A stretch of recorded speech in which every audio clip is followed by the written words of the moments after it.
Hi there, it's Ed, and it is the Solo Traveler Adventures of Anselm the Scout. This is episode number 7. Last time, as you recall. By the way, does anybody know where I get that from? Do you know where that comes from? If you know, put it down in the comments below. It's not a big deal, it's a reason why I do that. Anyway, neither here nor there. Last time, as you recall, Anselm and Simon had gone to the first planet of the Zrazian system looking for the ravine where the ISS Pursuit had crashed, and they found the ravine, pretty easy to find, but when they descended into the ravine, they were surprised to find a layer of clouds. Diving below the cloud cover, they were astonished and surprised and dumbfounded to find not the arid, rocky ravine they were expecting, but a very green, lush, jungle-like setting with a variety of animal and plant life everywhere. After doing some exploration and finding the remains of one of the crew members of the ISS Pursuit, they did find the place where the ISS Pursuit had gone down its ravine. Will they find the contraband mind control ancient's device inside?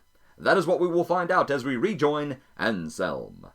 Before I get into the episode, I actually want to address something I said at the end of the last episode, and that was something to the effect of, I hope I did this right. And I started thinking about that as I was editing the episode, and I thought, what does that mean to do it right? You know, how did I do it wrong? And, Location Crafter and Mythic, they are tools, and they're tools used to spur your imagination and help you develop interesting and exciting stories for role-playing games, and that's what they did. All of that stuff about the Jungle Valley and finding the corpse and finding the predatory beast that had like the spear tongue, that all was created in the moment using the tool of Mythic and Location Crafter. So yeah, I used it right. That's exactly how they're supposed to be used. Well, I take it back. Might not be exactly the way that they're intended to be used, but they serve their purpose, and I was able to use them to be creative, to spur my imagination, and create a very interesting story. Anyway, just thought I'd make a notion of that. A lot of times I think we get into the mindset of we have to do it right, we have to do it correct, and as long as you're using it and it's able to inspire you, spur you to creativity, I think you're doing it right. Anyway, one of the things I do need to do, though, to do it right, is to go through my adventure worksheet. And no new threads, no new characters, but I am going to up my chaos factor, because I feel like when they found the valley down here, I'm calling it the valley instead of the ravine now, I feel like that was not expected, so I feel like the chaos factor has bumped up. So we are going to change the chaos factor from 5 to 6. And again, I'm going to be using the Location Crafter to explore the ISS Pursuit. Like I said last time, there are rules for using it for a very large wilderness area, is what I used for the ravine, and there are also rules for using it for a very small purpose-built structure like a spaceship. So that is what I'm going to do as Anselm explores the spaceship. So, like last time, first thing I need to do is roll on the region descriptors table. There is a table, like I say, for wilderness, for city, and for structure. So what adjectives can we find to describe the shape of the ISS Pursuit now that it's crashed in this ravine? So that's going to be a D100 roll. And first roll is going to be a 31. 31 is modern. Makes sense. And a modern... What is the next one? 47. 47 is tall or large. Okay, so this is very modern, and it's very large. It's a very large ship, maybe larger than most archaeological ships. Oh, maybe it's larger because it was meant to be out for a long time. That makes sense because it was. We established earlier in one of the other episodes that the ship was out beyond Imperial space, and it was doing archaeological digs around a suspected ancient site, and they found this mind control device. Maybe they've been gone for a long time. Maybe it's like they were supposed to be on like a 5-year mission. So not only are there the labs and the cargo bays and all the other things you'd find in a ship, but maybe there's like barracks and there are recreation halls because they were meant to be out here for a long time. So it's a little larger than your usual archaeological ship. So yeah, that's what we're going to say. So it's very modern. And it was probably the pride of the fleet. It was probably the prototype of maybe a long-term deep space archaeological type ships. So that is what he finds. I'm going to make a mythic roll here because it didn't really answer this in the structure question, but is it intact or is it in pieces? When it struck this part of the ravine, did it break up, or is it all pretty much still in one big chunk? That is going to be a mythic roll, and chaos factor of 6. I'm going to say, isn't it still intact? I'm going to say it's unlikely. I'm going to say it's unlikely that it's still intact. I'm going to say there probably are chunks here and there. Yeah, which is a 50% chance or less that, yes, it is still intact. So is it still intact? Let's find out. All right, so with our chaos factor of 6, and we roll an 83. So no, it is not intact. It is broken up. There are sort of chunks here and there where it impacted the ravine. Maybe it scooted for a while, and you find, a piece in the ship here, and a piece of the ship there, and a piece of the ship here. So as Anselm goes to each place, I'm probably going to roll either on a descriptor or some sort of mythic table to give me an idea of what is this chunk. Is it, the cargo bay? Is it the engine room? Is it the labs? Is it the place where people stayed? The bridge, things like that. So that's what we'll do as we go from place to place. Which might make it interesting. As he's going from place to place, he might have to walk through a little bit of the wilderness. So maybe animal encounters as well. Interesting. All right, let's see what happens to begin with. So we do start, he lands. So the ISS Raven does come flying in. They do quickly spot the scar of the impact of a ship that is hit. And not only did it just hit straight in, because that would probably just obliterate the entire thing. It came in at an angle, knocked down many of the trees. There's a big gash in the ground where it drug across. It broke up, chunks went rolling here and there. A lot of the pieces of the ship are just mangled and destroyed, and probably nowhere he's going to be able to get inside and really search and explore. But some of the pieces are big enough he can go inside and see what's there. So, what does he find? Before I get too far into this, I need to roll for scene setup. Almost forgot that. And we have chaos factor of 6, so we do roll a d10. And if I roll a 6 or less, then we have a change to our scene. So let's see what we get with that. Here we go. And that is going to be a 6. All right. And even is an interrupt scene. Okay, so something interrupts. What is happening? Interesting. What is the event focus going to be? Our event focus is 49. Move away from a thread. All right. Well, we don't have too many threads right now, but let's go ahead and roll. Which thread is that going to be? We have Find Dad, the Rocks of Takalon, and Find the Contraband. Ooh, move away from a thread. I kind of feel like instead of rolling randomly, that would be finding the contraband. We're moving away from the thread. Ooh, is Simon's information incorrect? Is the item not on the ISS Pursuit? I'm going to have to roll to find out what this means. All right, so we're going to roll the event meaning. That is 18. That is move. And 75. Military. Move military. Move away from a thread. Move military. Okay. Move away from a thread, move military. Oh, okay. No, it's not what I thought. It's this what I'm thinking. As Anselm and Simon land, and as Simon is making sure he has on his mesh armor and is making sure he has all of his equipment, he's going to take some scanning equipment. He is going to take his foil. He's going to take his shotgun, because he does realize he's going to have to go from chunk to chunk to actually explore this wreck, what is left of the ISS Pursuit. Another ship approaches. Another ship that has distinct markings of the Imperial military force. Yeah, these are Imperials. Ooh, which Imperials are they? Now, if they're the Scouts, they're really not military. Really, military would either be Navy, Marines, or Army. Why could I not think of the word army? Anyway, oh dear. You know what I'm going to do? I'm just going to roll randomly. Who is this? I don't think it's going to be merchants, but what are the options? I mean, it's not military, but scouts are part of the Imperial service. So let's look in the Traveler book, And let's go to just the character generation checklist. All right, so the different prior service is Navy, Marines, Army, Scouts, Merchants, and Other, which gives us Navy, Marines, Army, Scouts, Merchants, and Other. There's 6, D6 for all things Traveler. Let's just roll a D6 in which we get. I'm going to do it in the order that they appear on page 24 in the Traveler book. So rolling a D6, what is this ship that is moving some sort of military? 1, it's the Army. Or sorry, it's the Navy. Yeah, it is a Navy ship. It is a Navy ship that comes gliding in and hovers over and does say, Imperial Scout Ship. Imperial Scout Ship, you are in a restricted area. Please return to your ship.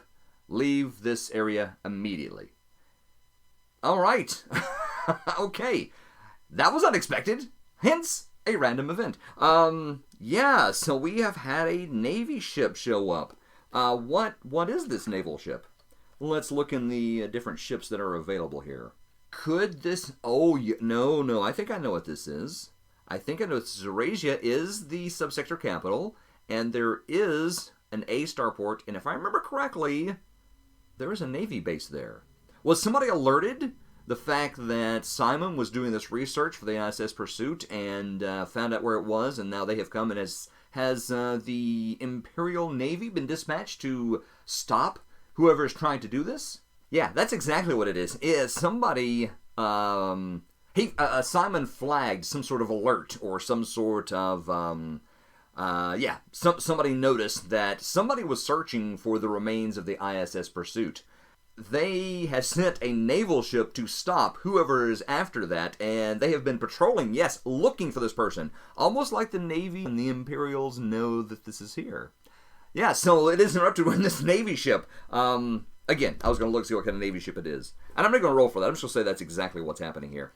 I guess my first question really is, what kind of ship is this? Is this like an interplanetary ship from Zorasia, or is this an interstellar ship that has been sent out to prevent somebody fooling around with the ISS Pursuit wreckage? I actually don't know what this is going to be, so I'm going to say it's 50-50 odds. Is it an interstellar ship? Is it like a, going star system to star system ship? 50-50 with chaos factor of 6 is 65% chance or less that, yes, this is an interstellar ship. Let's see, what do we get here? And 77, no, it is not. It is not an interstellar ship. It is a system ship. It is one just for this racing system. It is a security system ship, Navy ship, and has been sent out here to prevent them from doing what they're doing. All right. What will Anselm do now? I'm going to say the first thing he would do would be to rush over there, turn on his communications equipment, and try to contact the ship to see exactly what's going on and if he can potentially explain their presence here with the wreckage. Or actually, Simon should do this, because Simon is the diplomat, and he is the one who is looking for this device. We think for the Imperials, but perhaps not. Or maybe the Imperials are looking for it, but doesn't want the greater Imperial body, doesn't want them to know they're looking for it. Anyway, let's see. So, admin, computer, forgery, hovercraft, instruction, interrogation, jack of all trades, liaison, and recruiting. Yes, so as they come up and they are saying, Scout ship, you are in a restricted area. Leave the area immediately. Let me find out. I'm getting all ahead of myself. Let me find out which of the interplanetary ships this is. Looking at the variety of ships that are available on pages 62 and 63 of the Traveler book. We have a variety of things. Probably not a launch. Slowboat. Potentially. Let's see. That's got a 5G, so that could be it. And how about the modular cutter? Has 4G, so it can get out here pretty quickly. There is a fighter. That's 6. That's probably what it is. Let's be honest. This is probably a fighter ship. So yeah, I'm gonna, again, I'll roll mythic about that, but I feel pretty confident this is going to be some sort of interplanetary fighter telling them to get out of here. So mythic question: is this a fighter? I'm going to say this is very likely that this is a fighter with chaos factor of 6, 90% chance or less. Yes, it is. What do we get here? 78. Yeah, it's a fighter. It is a definite fighter ship. Anselm can notice that. Simon notices that. They know immediately that the Navy is not fooling around. They definitely don't want them messing around here for a bit. But Anselm hasn't left the ship yet, so he turns and looks at Simon. Simon looks at Anselm. Simon says, "Just a moment. Allow me to attend to this little matter." And Simon goes over there and turns on the communication equipment and calls to the other ship. "Zerasian fighter craft. This is the ISS Raven of the Scout Service. We have been dispatched by the Imperials to do some surveying of the crash of the ISS Pursuit. We are currently under orders. Please assist." Are they going to believe that? I don't know what skill to use for that. Maybe social standing? Simon has a decent social standing of 9. If I was going to use... that's what I'm going to do. This is a chance where I could sort of add Cepheus and use some of their bonuses for that. So I'm going to use his social standing and see if he can persuade this fighter pilot that yes, or actually deceive this fighter pilot, so that he believes that yes, they are there under orders, they are supposed to be there.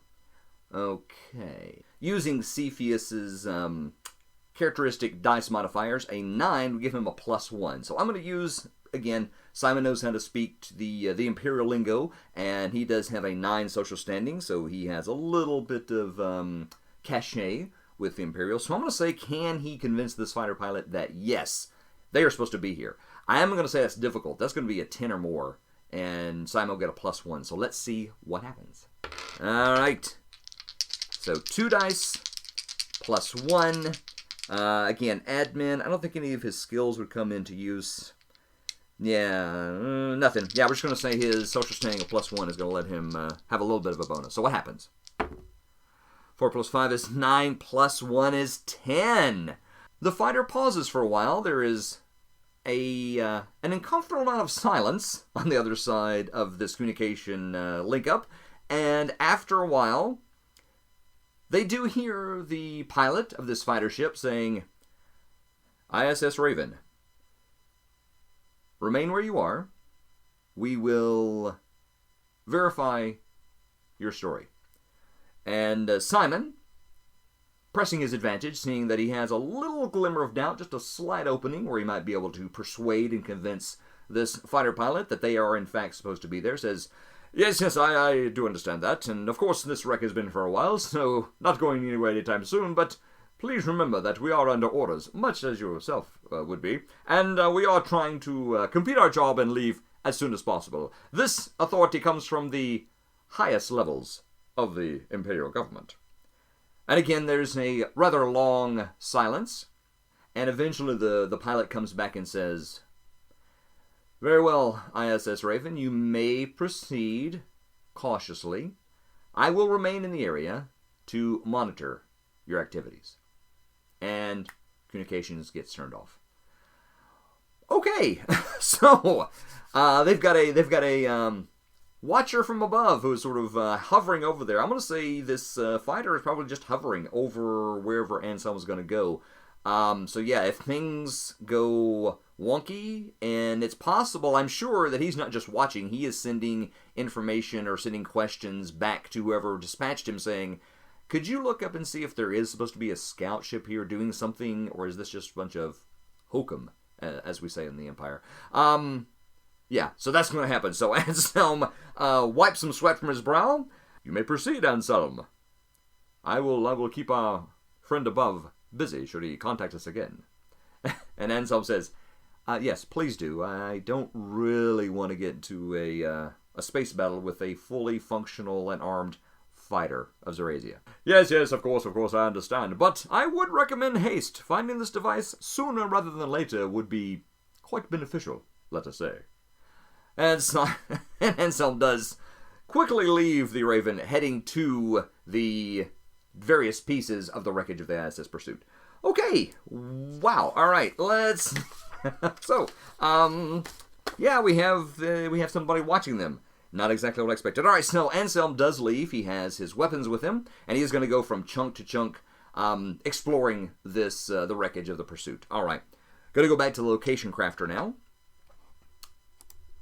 And we have our first area. So, let me go back.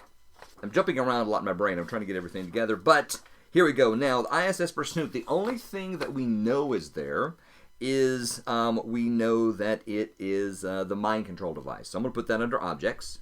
All right. Everything else is still unknown, and we will discover it as we continue on. So Anselm does leave the ISS Raven, and he goes to the closest chunk of the ship that he can find, and he does go, and he is going to explore that. What does he find? Let's find out. What is this? Area elements. All right, so this is where we roll the 10-sided dice. We had our progress points. Don't have any for the ISS Pursuit right now, so we'll just roll a straight D10 for locations, for encounters, and for objects. So what do we have? Here we go. So first of all, locations. That is a 2. 2 is expected. What kind of encounter do we have? 6. 6 is expected. And what sort of objects do we find? And 9. And 9 is random, a random object. All right. I'm going to do this in reverse order, so I'm going to start with the random object, rolling on the random element descriptors table, figuring out exactly what this object is, and then what kind of encounter do we have and what the location is. So I want to do it, let's say, a little bit of reverse order. First thing we do, we roll a couple of descriptors. For the object, it is a 16. That is enormous and enormous.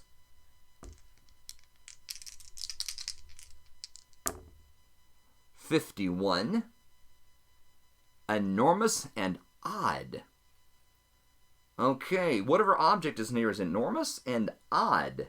Now I'm going to use the random descriptor tables for what is the location and it's expected, so we know it's going to be part of the spaceship and what kind of expected encounter. I'm really not expecting a lot of encounters. And then we have this enormous odd object to try to figure out a little bit more about all of these. So let's roll some percentile dice.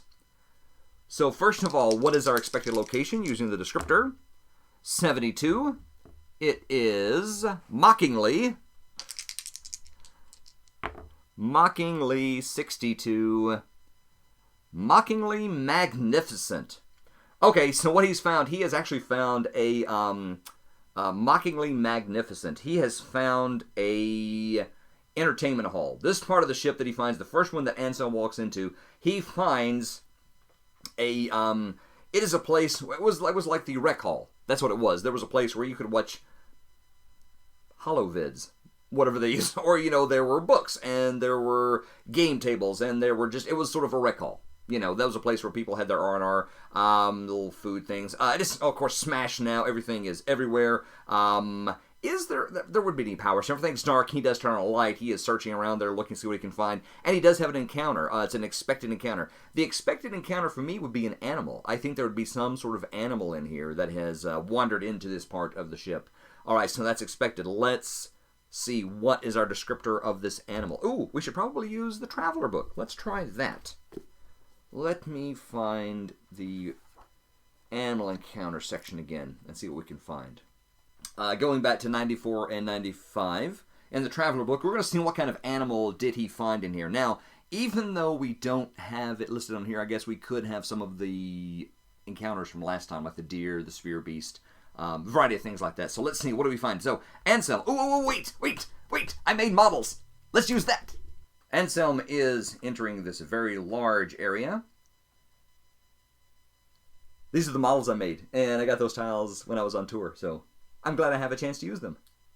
Anyway, Anselm is in this area, and it's mockingly magnificent. It is mockingly because it's made to look like you're back home, because they knew people would be out on the ship for a long time. They wanted to give them all the comforts of home, but they overdid it. It's like too grand, too big, too over the top. So it's a little ostentatious and a little tacky. But anyway, Anselm does come through there, seeing what he can find, looking around, flashing his light everywhere, and has an encounter, an expected animal encounter. Now we're going to find out exactly what that encounter is. So now using the Traveler book, page 94 and 95, again, we're still in the jungle, so that is the terrain I'm going to base this on. Jungle, as I say, gives us a -3 type dice modifier. We're going to roll 2 dice and see what type of animal he finds. So yeah, we're using the 2 dice column. And what is it? Let's see, what do we get? And that is a 9. 9 gives us a carnivore. Oh dear. This might be bad. Well, I get a chance to try out the combat rules, which I have not done yet. Although, because of Anselm's low physical stats, combat may be not good for Anselm, to put it mildly. So that is the type. Now we're going to roll a 2d6, and subtract 3 for the modifier. So what is this thing? Carnivore. What kind of carnivore? Let's see. That is an 8 minus 3. It's a 5. 5. It is a trapper. Okay, trapper. Now, if I remember correctly, the spear beast creature was a trapper as well. So is that what's in here? We talked about it lived near the water. But maybe they don't have to live near the water. Maybe anywhere they can hide, which inside of a destroyed spaceship, that could be a place where they could hide and things wander in, much like Anselm has. It may come out and try to spear them with its long spear tongue. Okay, yeah, I think that's what's going to happen. That's what it is. So as Anselm is wandering through here, he does look around and he hears something. Something moving around. Something that is obviously not bipedal. Something that is probably a native creature in this ravine valley area that they found. Oh my goodness. All right. That is the trapper. As Anselm is going into this area, and we know that one of those spear beasts is in here, laying a trap for those creatures that may wander in, we need to realize, or we need to determine, is Anselm or the creature surprised? That is going to be the personal combat. I can't speak today. First day with the new lips. And that's going to be page 34. Let's see. So, roll 1 die for each party. If one party has a die roll of 3 or more greater than the other party, the higher rolling party has achieved surprise. Alright, so they both roll a 6-sided dice, and if one of them gets 3 higher than the other, then they have achieved surprise. Is there some sort of modifier for this creature? Kind of feel like they might be. Let's go back to the animal encounter tables and see if a trapper carnivore gets a bonus for surprise. And we'll attack. Okay, so a carnivore, according to the table on page 95, if it has a surprise, it will attack. Automatically. So that's what we need to do. We need to determine if Anselm or the creature are surprised. So the red dice is going to be Anselm, and the green dice is going to be the creature. So what happens? 1 and a 4. So Anselm is surprised by this spear beast. This is not looking good for Anselm. Oh, heavens above. Okay, so Anselm, none the wiser, wanders into this area, looking around, not expecting anything, really focused on, first of all, the fighter ship that is up there, watching what they're doing, and also looking for this device, because he kind of wants to get it and get out of there before potentially the fighter can find out Simon lied to them. As he is going through, suddenly, before he can even see movement in the darkness, maybe he sees something out of the corner of his eye, and he turns around, he sees one of those beasts with the predator-like mouths opening up, and a spear-like tongue comes shooting right out towards Anselm. It's time to do personal combat! I don't know how I feel about this, to be honest. Hiding behind the box over here. Not a spear beast, as close as I can find. Here we go. All right, so yes, hiding behind this box over here is the spear beast, and it does approach around the other side of the crate, while Anselm is looking at something somewhere else. Doesn't matter, and it does attack. Let's go to personal combat. So, yeah, I had to go over the combat rules in Traveler. Because, yeah. Anyway, this is from page 46, so we have determined that, first of all, that Anselm is surprised. This creature has surprised him in the darkness, I'm guessing it is. Even though he had a flashlight, he didn't see this creature where it was hiding. The creature, obviously, is a trapper, so it's meant to hide and spring out an attack. which is what it's going to do. Using the weapons and damage range matrix on page 46, I'm going to use the stinger column in that.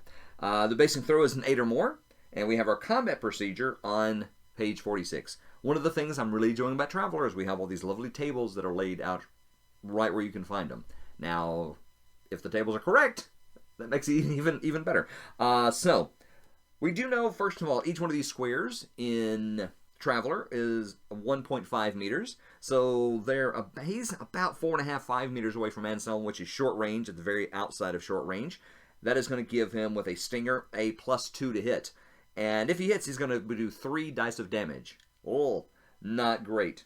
So let's see. We have to roll. And again, he's Anselm's surprised, so he can't do anything. I'm going to say once this attack happens, the surprise is over, and then we'll go to regular combat rounds. I'm thinking Anselm's probably going to get out of here. But again, we will see what happens. So 2 dice +2, 8 or more. As the creature comes around the corner, the mouth opens. You see the spear barbed tongue quivering with anticipation, and then it goes spewing out, zipping out, springing out even, right towards Anselm. Does he get hit? Oh dear. Oh dear. 4 + 1 is 5, + 2 is 7. No, Anselm, at the very last moment, sees motion out of the corner of his eye, turns, see this creature open its mouth, and the spear tongue fling from this creature's open maw, and Anselm dives to the side, barely missing this spear as it zings right past him. Jumping over this way, trying to get out of this thing's range. Yeah, I feel like that Anselm would try to get out of here now. I don't think he's going to try to fight this thing. He's going to try to get out of there and maybe search another piece of the wreckage of the ship. All right. So that being said, we do have to go. Now it's going to be simultaneous. There's no real initiative in Traveler. So the creature's going to try to do the same thing. It can quickly withdraw the barbed tongue back in the mouth and be ready for another attack. And Anselm is going to try to get out. He is going to try to evade. Yes, looking at page 35, one of the things you can do is try to evade. So looking at page 47, it looks like if he is walking, he can move 17 squares, or if he is running, he can move 33 squares. I don't think he can run. I don't think that gives him any other kind of modifiers, positive or negative, to be hit. But he is going to try to evade. That's going to give the creature a -1 to attack. So that only gives him a +1. So Anselm sees the creature, whips his light around, sees the creature pulling in his barbed tongue and readying it for another attack. Anselm quickly dashes out of this wreckage as quickly as he can. He does turn tail with no concern for decorum. Quickly leaves this area. Now, can he get away before this creature can spear him with his next attack? Let's see. Anselm, like I say, does get a -1, so the creature has a +2 for a stinger. So, oh, you know what? No, because it starts at short range, right? So we would not give him an additional. He would not, because it all starts at the same time. So he is short range. I'm thinking it through as I go. Since he's at short range, just gives him a -1. Everything happens simultaneously. So I don't think Anselm gets a medium evasion bonus, is what I'm trying to say. I think he's going to have to use the -1. That's fine. All right, so let's see what happens. 8 or more with a +1, and oh! All right, as Anselm turns to run, the creature once again launches its spear tongue, and it does find its target. Right into Anselm as he attempts to flee. Oh my goodness. And a stinger, which I said it was a stinger, is 3 dice of damage. Well, hope you've enjoyed the brief adventures of Anselm. Hopefully he'll be okay. Oh, I hope he's okay. So let's roll. Let me double check how we do wounds. Again, learning as I go. Heading back to page 35. Wounding and death. So we're going to roll the 3 dice. And it's equal to the throw of 3 dice. All right. How much damage? Low numbers. Ooh, okay, that's 10. Ouch. 10 points of damage. And since this is the first wound, it all gets applied to a random physical characteristic. He can't choose which ones to decrease. In Traveler, in case you're not familiar, there are not hit points. You don't have anything like that. In Cepheus, you have life, blood, and stamina. Not in Traveler. When you take damage, the points of damage come directly from your physical stats. And if you remember from my episode where I created Anselm and rolled him up randomly, his stats, not that great. Yeah, so he could be in really serious trouble. Let's find his character sheet. Here we go. These wounds are going to be applied randomly to either strength, dexterity, or endurance. I'm just going to roll randomly and see which one the damage comes from. Yeah, he's got a 4, 4, and a 9. Yeah, he's going to be out regardless of what I roll. So 1 to 2 is strength, 3 to 4 is dexterity, 5 to 6 endurance. 2 strength. All right, so he's going to take all 4 of those strength points in damage. He goes to 0 strength. Let me find my pencil. So his strength goes down to 0. Now, if you have points of damage left over, it goes to another characteristic. Let's see. So let me double. First wound is applied to one of the 3 physical characteristics. If that characteristic is reduced to 0, any remaining hits are then distributed to the other physical characteristics on a random basis. Oh dear. On a random basis. All right. So 4 points have been taken care of. So this is going to be 1 to 3's dexterity and 5 to, or no, let me start again. 1 to 3's dexterity, 4 to 6 is going to be endurance. Hoping for a 4 to 6 for the endurance. And it is a 6. Okay, so it is the endurance. So we had 10 points. We took off 4. We have 6 left. That will drop the endurance down to 3. And with a characteristic at 0, Anselm is unconscious. He is unconscious for 10 minutes or 40 combat rounds. So yeah, he is effectively out and in peril of being eaten by this creature because that is what they do. That is exactly what he's here for, is to trap creatures like Anselm. Okay, so yeah, the spears Anselm. Anselm falls to the ground and the creature slowly, inexorably draws Anselm closer with its barbed tongue. My goodness. So he is unconscious. There's no other way to say it. Anselm is out and in peril of being eaten by this spear beast. Does Simon, and this is just a wild random roll, but does Simon sort of hear anything? Does Anselm cry out? Does he make a sound? I'm going to say it's likely that he did I should say Simon, or even the pilot. Did they notice anything? My goodness, I'm going to say we have 6 chaos factor, but I'm going to say that's unlikely they heard anything. Yeah. Okay. I'm going to say it's unlikely, which does mean it's a 50% chance or less that, yeah, they heard something. Let's see. Let's roll that. 84. No. Anselm is struck in the remains of the ISS Pursuit, and yeah, no one knows that he is there. Oh dear, is this the end of Anselm? Are we going to have to continue on with Simon as our lead character instead of Anselm? Is the creature, was the creature startled by Anselm, or is it actually hunting? Is it actually hungry? Is it hungry? I'm going to say that's very likely, honestly. I'm going to say it's very likely that it is actually hunting. It's not just trying to defend its lair. It is actually hungry. Let's see what happens. 77, yes, it is hunting. It is, wow. Yeah, I think Anselm's dead. I can't think of a way right off the top of my head to save him in what we've got going so far, because this thing it did surprise him. It did attack him as he was trying to leave. It did hit him. He is unconscious. He's not going to become conscious. I don't think this thing would store him. Let's just, to give him every chance, let's look and see what a trapper does. Does a trapper store things? Because I know one of the examples they give is a spider. You know, a spider would trap in a web, or even like a trapdoor spider, but then a lot of times they'll inject a venom into the prey and then come back and eat them later. That's a possibility. That could save him. Let's... I'm trying everything I can. Let's see what happens to Anselm. Again, that's why we roll randomly, because I probably would not have come up with this on purpose. I definitely would not have come up with this on purpose. Let's see, a trapper. If we look at page 93 in the Traveler book, trappers passively allow their prey to enter a created trap wherein they are killed and then eaten, are termed trappers. Tend to be solitary, thank goodness, and slow.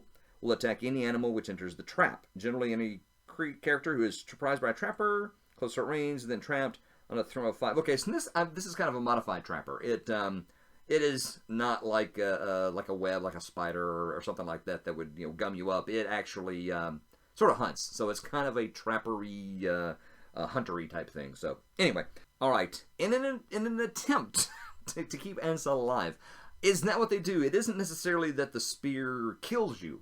It is that it administers a venom that paralyzes you for a while. So the reason why the one next to the lake, the waterway, was so deadly is because once it paralyzed you, it would pull you into the mud where you would suffocate, and then the creature could eat the prey at its leisure.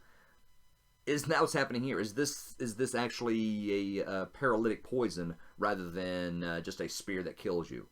It's still okay. He's unconscious. I'm going to give that a chance. I am going to give that a chance just because, again, I don't want Anselm to die. But if he dies, that's what happens. Let's see here. So that is going to be... is that going to happen? I'm going to say that's 50-50. I mean, I really would like for it to be true, but I'm just going to say it's 50-50 whether this thing is poisonous or not, and it's paralytic poison. Whew! Chaos factor of 6. 65% chance. My question is Anselm just paralyzed? Let's find out. Okay. Let's see what happens. 20. Yes. Whew. I've never been so happy to see a 20 in my life. Yes. Is that an exceptional yes? No, almost, but it's not. But yes, so that's exactly what these creatures do. They paralyze their prey. They do not kill them immediately and devour them.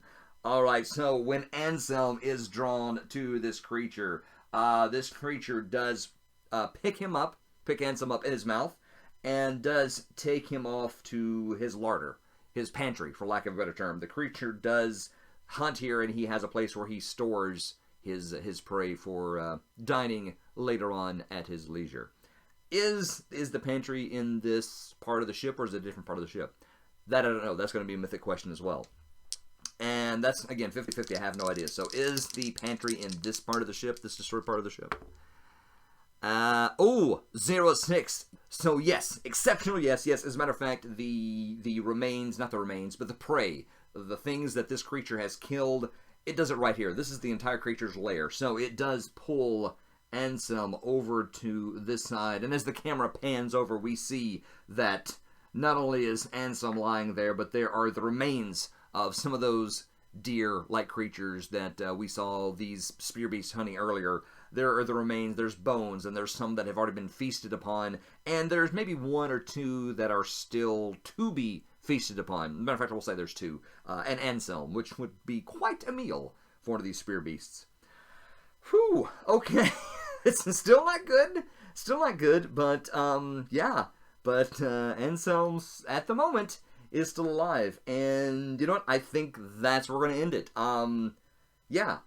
I think that's where we're going to end it, believe it or not. So, will Anselm survive his very first encounter with the creature? Will he be devoured on the first planet of the Drazian system? Will Simon ever realize it? And what is going on with that fighter pilot hovering above? We shall find out next time. Yeah, I do have a favor to ask of you. If you do like what I'm doing here, if you like my content, please feel free to share this with people who are interested in Traveler or Cepheus Deluxe or solo role-playing, or just folks that want to watch a later middle-aged man play with toys. Yeah, I would appreciate that. I've seen some great subscriber numbers and some great growth in the past little while, and that's all because you guys are telling people, and you're enjoying it, and you're watching it. So thank you so much for that. I really do appreciate it. But if you know other people who might be interested, please send them our way. And I will see you next time.